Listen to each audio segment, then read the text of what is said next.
સમાચાર સુરતથી પ્રાપ્ત થઈ રહ્યા છે। સુરતમાં ડ્રગ્સ સાથે મહિલા ઝડપાઈ હોવાની જાણકારી પ્રાપ્ત થઈ છે।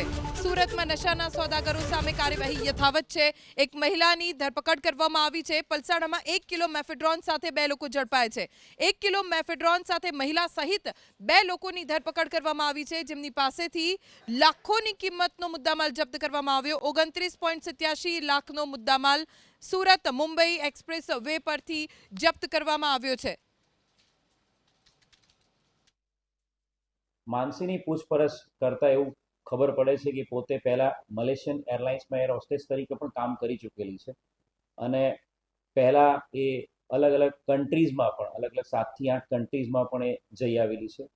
એટલે સાતીર અપરાધી છે। છેલ્લા 10 વર્ષથી ડ્રગ્સના નેટવર્કમાં જોડાયેલી છે અને જેલની સજા પણ કાપી ચૂકેલી છે। એક ખૂબ મોટી સફળતા આ 2 આરોપીઓ માનસી અબ્દુલ સૈયદ અને સોહેલ સોલેમાન શેખને પકડીને આંતરરાજ્ય ડ્રગના નેટવર્કને તોડી પાડવામાં સુરત સાયબર ક્રાઇમ બ્રાન્ચને મળી છે।